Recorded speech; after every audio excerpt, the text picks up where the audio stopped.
आप कितने भी अच्छे कर्म कर लो, लेकिन समाज आपके बुरे कार्यों को ही सदैव याद रखता है। इसलिए लोग क्या कहेंगे यह सोचने से बेहतर है कि आप अपना कर्म करें। जन्म लेने वाले के लिए मृत्यु उसी प्रकार निश्चित है जितना कि मरने वाले के लिए जन्म लेना। इसलिए इस विषय पर शोक मनाना व्यर्थ है। गीता में कहा गया है, जो इंसान किसी की कमी को पूरी करता है वो सही अर्थों में महान होता है। तुम्हारे साथ जो हुआ वह अच्छा हुआ, जो हो रहा है वो भी अच्छा है, और जो होगा वो भी अच्छा होगा। गीता के अनुसार जिंदगी में हम कितने सही हैं और कितने गलत हैं यह केवल दो लोग जानते हैं, एक परमात्मा और दूसरी हमारी अंतरात्मा। जीवन का आनंद ना तो भूतकाल में है और ना भविष्य काल में, बल्कि जीवन तो बस वर्तमान को जीने में है। जब तक शरीर है तब तक कमजोरियां तो रहेगी ही, इसलिए कमजोरियों की चिंता छोड़ो और जो सही कर्म है उस पर अपना ध्यान लगाओ। अर्जुन, तुम भला क्यों रोते हो? तुमने जो खोया क्या वह तुमने पैदा किया था? आज जो तुम्हारा है वह कल किसी और का होगा, क्योंकि परिवर्तन ही संसार का नियम है। किसी का अच्छा ना कर सको तो बुरा भी मत करना, क्योंकि दुनिया कमजोर है लेकिन दुनिया बनाने वाला नहीं। यदि कोई व्यक्ति विश्वास के साथ इच्छित वस्तु को लेकर नित्य चिंतन करता है तो वह जो चाहे वह बन सकता है। सच्चा धर्म यह है कि जिन बातों को इंसान अपने लिए अच्छा नहीं समझता उन्हें दूसरों के लिए भी प्रयोग ना करें।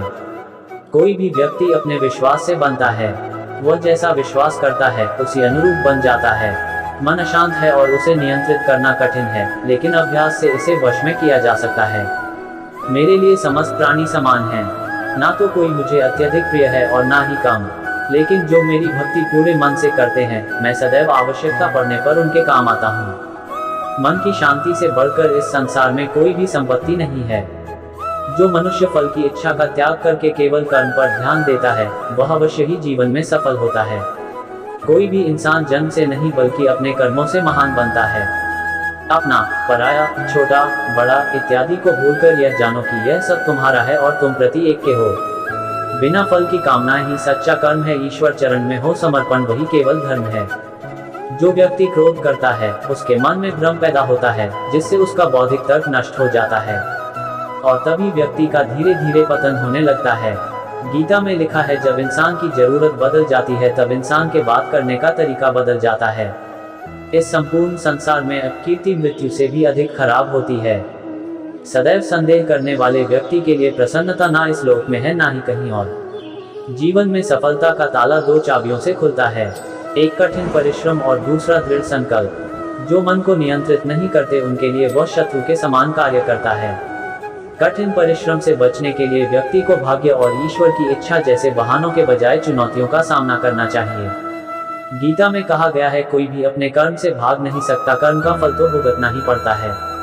मनुष्य को अपने कर्मों के अच्छे और बुरे फल के विषय में सदैव सोचकर चिंताग्रस्त नहीं होना चाहिए। मनुष्य अपने विश्वास से निर्मित होता है, जैसा वह विश्वास करता है वैसा वह बन जाता है। जो मनुष्य प्रतिदिन खाने, सोने और आमोद प्रमोद के कार्यों में लिप्त रहता है वह नियमित तौर पर योगाभ्यास करके समस्त क्लेशों से छुटकारा पा सकता है। जब इंसान अपने काम में आनंद खोज लेते हैं तब वे पूर्णता प्राप्त करते हैं। श्रीमद् भागवत गीता का मुख्य उद्देश्य मानव कल्याण करना है, इसलिए प्रत्येक मनुष्य को सदैव मानव कल्याण की ओर अग्रसरित रहना चाहिए। जब भ्रमित अर्जुन कुरुक्षेत्र में सलाह के लिए अपने सारथी भगवान कृष्ण के पास गए तो भगवान कृष्ण ने कुछ तर्कसंगत दार्शनिक अवधारणाएं बताईं जो आज भी प्रासंगिक हैं। भगवत गीता एक महाकाव्य ग्रंथ है जिसमें हमारी सभी समस्याओं का उत्तर है। स्वतंत्रता आंदोलन के समय कई नेताओं के लिए प्रेरणा की पुस्तक थी। इन कुछ भगवत गीता संदेशों पर एक नजर डालें जिनका उपयोग आप अपने जीवन को सही रास्ते पर वापस लाने के लिए कर सकते हैं। जो हुआ वह अच्छा हुआ, जो हो रहा है वह अच्छा हो रहा है, जो होगा वो भी अच्छा ही होगा।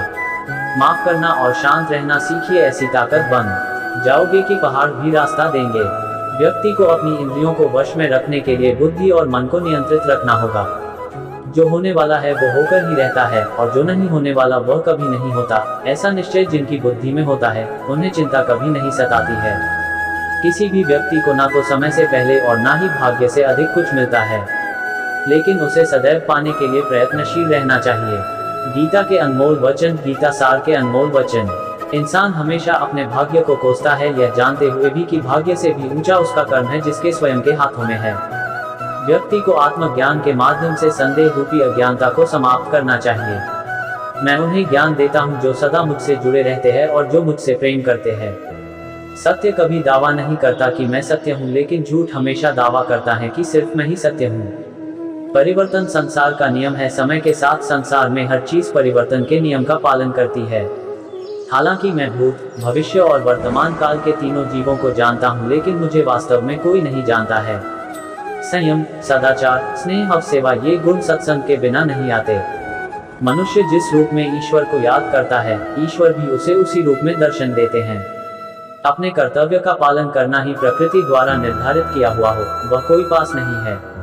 सज्जन व्यक्तियों को सदैव अच्छा व्यवहार करना चाहिए, क्योंकि इन्हीं के पद चिन्हों पर सामान्य व्यक्ति अपने रास्ते चुनता है। बुद्धिमान को अपनी चेतना को एकजुट करना चाहिए और फल के लिए इच्छा छोड़ देनी चाहिए। मन अवश्य ही चंचल होता है, लेकिन उसे अभ्यास और वैराग्य के माध्यम से वश में लाया जा सकता है। इंद्रियों की दुनिया में कल्पना सुखों की प्रथम शुरुआत है और अंत भी जो दुख को जन्म देता है। इस संपूर्ण संसार में कोई भी व्यक्ति महान नहीं जन्मा होता है, बल्कि उसके कर्म उसे महान बनाते हैं। जीवन में कभी गुस्सा या क्रोध ना करें, यह आपके जीवन के ध्वंस कर देगा। हे पार्थ, मैंने और तुमने अपने कर्तव्यों को निभाने के लिए धरती पर कई अवतार लिए हैं, लेकिन मुझे याद है और तुम्हें नहीं। वासना, क्रोध और लालच नरक के 3 दरवाजे हैं। जो मनुष्य जिस देवता की विश्वास के साथ भक्ति करता है, मैं उस व्यक्ति की उसी देवता में दृढ़ता बढ़ा देता हूँ। सभी काम छोड़कर बस भगवान में पूर्ण रूप से समर्पित हो जाओ, मैं तुम्हें सभी पापों से मुक्त कर दूंगा। कर्म करो, फल की चिंता मत करो, भगवद गीता का सबसे बुद्धिमान संदेश है। आज हम केवल पैसे, बेहतर घर, कार और सुरक्षित भविष्य के लिए काम कर रहे हैं। हम इतने लक्ष्य चालित हैं कि हम सब कुछ परिणाम के बारे में सोचकर ही करते हैं। यह एक ऐसी चीज है जिससे हमें बचना चाहिए, केवल इसलिए कि यदि अपेक्षाएं पूरी नहीं होती हैं, तो दर्द अवश्यंभावी है। इसलिए काम करते रहें और बदले में कुछ भी उम्मीद न करें। जो व्यक्ति मैं और मेरा इत्यादि की भावना से मुक्त हो जाता है, उसे जीवन में शांति की प्राप्ति होती है। आत्मज्ञान की तलवार से काटकर अपने हृदय के अज्ञान के संदेह अलग कर दो। अनुशासित रहो, उठो और कार्य करो। जिस प्रकार से प्राकृतिक मौसम में बदलाव आता है, ठीक उसी प्रकार से जीवन में भी सुख दुख आता रहता है। वह कभी स्थायी नहीं रहते हैं। इस जीवन में ना कुछ खोता है, ना व्यर्थ होता है। जो लोग परमात्मा को पाना चाहते हैं, वह ब्रह्मचर्य का पालन करते हैं। भगवान श्री कृष्ण कहते हैं कि मैं इस संसार की सुगंध हूँ, अग्नि की ऊष्मा हूँ और समस्त जीवित प्राणियों का आत्म संयम हूँ। बुद्धिमान व्यक्ति कभी भी कामुक सुख में आनंद लेते हैं। वह सदैव मोक्ष की प्राप्ति में लगे रहते हैं। वह जो सभी इच्छाएं त्याग देता है, उसे शांति की प्राप्त होती है।